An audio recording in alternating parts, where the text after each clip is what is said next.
Hello बच्चों, welcome to the channel. आज हम डिस्कस करने वाले हैं एक higher order thinking skill question जो कि सीबीएसई बोर्ड 2025 में आया था। ठीक है ना। डेफिनेट इंटीग्रेशन का क्वेश्चन है। ठीक है, चलिए देखते हैं कि इसको कैसे सॉल्व करना है। तो क्वेश्चन कह रहा है बेटा हमें कि 0 टू पाई बाई 4। क्वेश्चन क्या कह रहा है? 0 to pi by 4 dx upon 0 to pi by 4 dx upon cos cube x integration of 2 sin 2x dx। ठीक है ना। जैसे डिनोमिनेटर में cos स्क्वायर जाए, स्क्वायर या उसके ऊपर जाए तो थोड़ा हिंट मिल जाता है कि ऊपर मुझे सीकेंट बनाना है। ठीक है ना। तो अगर ऊपर बेटा न्यूमरेटर में सीकेंट है तो क्वेश्चन में जरूर 10x या 10 थीटा जो भी कहो, सीकेंट और 10 रिलेट करते हैं तो वो जरूर बनना चाहिए, है ना। तो इसी को ध्यान में रखते हुए हमें थोड़ा सा यहाँ पे डिफरेंट लग रहा है कि ये cos x है और ये sin 2x है। तो दो ट्रिग्नोमेट्रिक फंक्शन कब सॉल्व होते हैं? जब उनके एंगल सेम हो, है ना। तो हम क्या करते हैं, 2x को पहले x में बदलते हैं, फिर अपने आप धीरे धीरे क्वेश्चन पता चलेगा कि क्वेश्चन क्या कैसे सॉल्व करना है ना। क्वेश्चन की डिमांड धीरे धीरे हमें पता चलती जाएगी। 0 to pi by 4 1 upon cos cube x, और यहां से मैंने साइन 2x को ओपन कर दिया जो कि बन गया 2 sine x into cos x whole integration. ठीक है ना। अब 2 इंटू 2 4 हो गया। 2 इंटू 2 कितना हो गया? 4। रूट से बाहर आ सकता है तो पहले हम इसी को बाहर कर देते हैं। 1 अपॉन 4 0 टू पाई बाई 4, और जो कॉस क्यूब एक्स है इसे अभी एज इट इज रहने देते हैं। ये हो गया हमारा कॉस क्यूब एक्स, और रूट के अंदर हमारे पास बच गया sine X multiply with cos X D X as it is. ठीक है ना। थोड़ा और ध्यान लगाएं कि भाई 10 कैसे बनाएंगे। अगर साइन हमारे पास है तो 10 बच्चों कैसे बनेगा? भाई कॉस से डिवाइड करके बनेगा। ठीक है ना। तो चलो कॉस से डिवाइड कर लेते हैं। अच्छा, एक गलती हो गई यहाँ पे, 1/4 नहीं 1/2 आएगा क्योंकि रूट से बाहर आया है 1/2। ठीक है ना। तो यहाँ हमारे पास होना चाहिए 1/2। ठीक।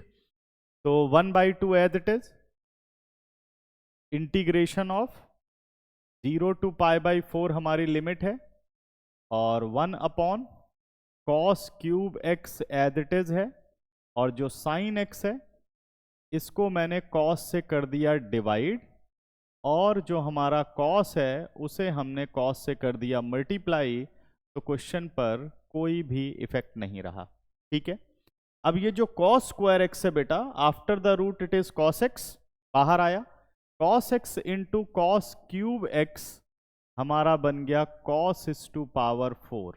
ठीक है ना। और ये जो कॉस इस टू पावर 4 आया इसे हमने न्यूमरेटर में शिफ्ट कर दिया, बन गया secant is to power 4 upon root 10x dx, upon root 10x dx। अब सभी को पता चल गया होगा कि क्वेश्चन किसका बन चुका है? सब्स्टिट्यूशन फॉर्म का क्वेश्चन बन चुका है।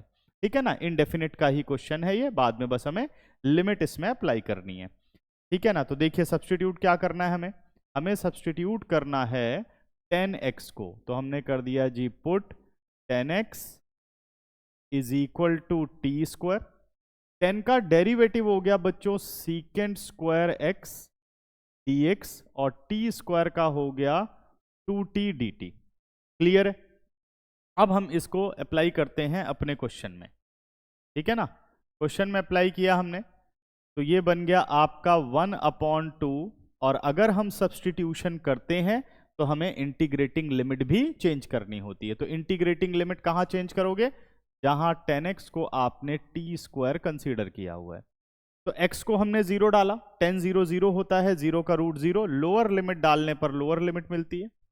अपर लिमिट डालो पाई बाई 4, 1045 कितना होता है? 1, और 1 का स्क्वायर रूट कितना हो गया? 1। तो अपर लिमिट जब हमने डाली तो हमें अपर लिमिट मिली। तो अब हमारी लिमिट हो गई 0 टू 1।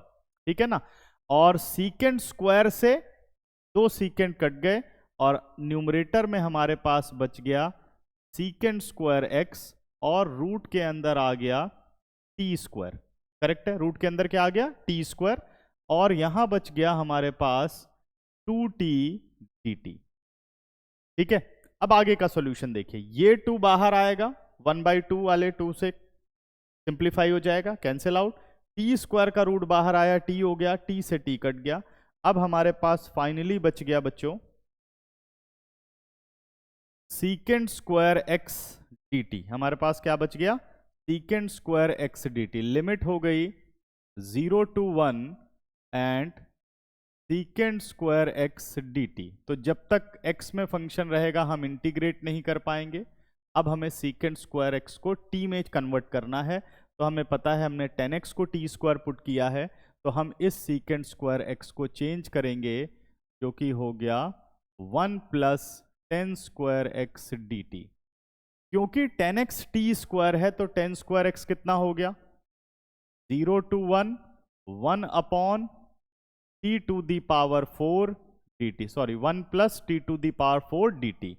1 का इंटीग्रेशन t हो गया बेटा, t to the power 4 का t to the power 5/5 हो गया, और लिमिट फ्रॉम 0 to 1 हमने अप्लाई की अपर लिमिट यानी 1 1/5 इज 1 1/5, लोअर लिमिट पूरी 0 हो जाएगी, आंसर आ गया 6/5।